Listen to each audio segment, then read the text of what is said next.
மேடையில என்ன சொல்றாரு? ரஜினிகாந்த் அவர்களுக்கு வருத்தம் ஏற்பட்டிருந்தால், இது வருத்தம் வராதா? ஒருத்தரை நீங்க கோழைன்னு சொல்றீங்க.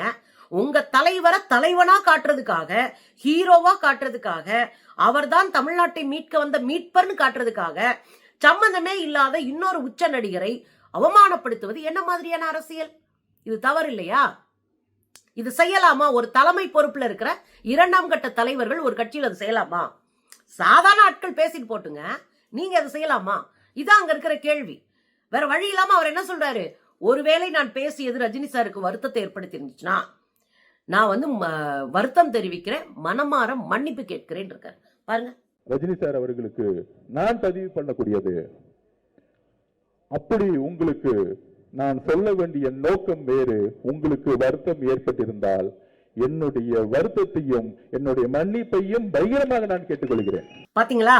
இதான் தாவேகாவினுடைய சூழல். அதாவது தடி எடுத்தவரெல்லாம் தண்டல்காரன், ஆளுக்காளி எதையாவது பேசுவது. ஒரு பக்கம் இந்த தொண்டர்களை பிஆர் டீம் வழி நடத்துது. பிஆர் டீம் யாரு? பப்ளிக் ரிலேஷன் டீம், பப்ளிக்கோட தொடர்புடைக்கிற ஒரு டீம். அவங்க கண்டென்ட் கொடுத்து இதை பேசு பேசு பேசுன்னு ஒரு கூட்டத்துக்கு காசு கொடுத்து பேசி வச்சிட்டு இருக்காங்க. அது அவங்களுடைய தொண்டர்களாக நம்பப்படுகிற ரசிகர்களும் அதை பேசிட்டு இருக்கிறாங்க. இன்னொரு பக்கம் நீங்க பாத்தீங்கன்னா தலைவர்கள் ஒரு பக்கம் தப்பு தப்பா பேசுறாங்க. இங்க வழி நடத்த தலைவனே இல்லை. தமிழக வெற்றி கழகத்துல வழி நடத்தக்கூடிய அறிவு சார்ந்த தலைவர்கள் இல்லை. இங்க ஒரு பக்கம் பிஆர் டீம், இன்னொரு பக்கம் இன்ஃப்ளூயன்சர்ஸ், இன்னொரு பக்கம் தம்பிங்க அவனுங்க பாட்டுக்கு உட்காந்து பேசிட்டு இருக்கானுங்க. ஸ்பேஸ்ல குண்டு வைப்பேன், ஸ்பேஸ்ல கொல்லுவேன்னு சொல்லி பேசிட்டு இருக்கிறாங்க. அப்ப இவங்களுக்கு அரசியலை நெறிப்படுத்துவதற்கான ஒருத்தர் கூட தமிழக வெற்றி கழகத்துல இல்ல. இவங்க ஆட்சிக்கு வரணும்னு ஆசைப்படுவது என்ன தெரியுமா அர்த்தம்? கண்ணை திறந்துகிட்டே தமிழ்நாட்டை படுகொலிக்குள் தள்ளி விடுவதை போன்றது. தெரியாம விழுகிறது வேற, தெரிஞ்சே தமிழகத்தினுடைய மாநில சுயாட்சியை, ஜனநாயகத்தை, வளர்ச்சியை படுகொலிக்குள் தள்ளுகிற வேலை.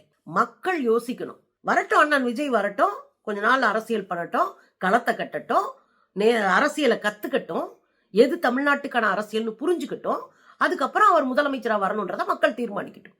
ஆனால் அரசியலினுடைய அடித்தளத்தையே சதைச்சுக்கிட்டு இருக்காரு விஜய். மோசமான திசை திருப்பலையும், போலியான ஒரு அரசியலையும், ஒரு கோழைத்தனமான ஒரு அரசியலையும் அவர் செஞ்சிட்டு இருக்காரு. இது திருத்தலன்னா அண்ணனுக்கு 2026க்கு அப்புறம் அரசியல் இல்லை. அதுல முதல்ல நம்ம புரிஞ்சுக்கணும். நம்ம ஒவ்வொருத்தருடைய ஓட்டும் இது போன்ற சங்கிகளிடமிருந்து தமிழகத்தை மீட்பதற்கான, காப்பதற்கான ஓட்டு அப்படின்னு நான் நினைக்கிறேன். தொடர்ந்து தமிழக வெற்றி கழகம் இது மாதிரி செஞ்சா அடையாளமற்று போவீர்கள்.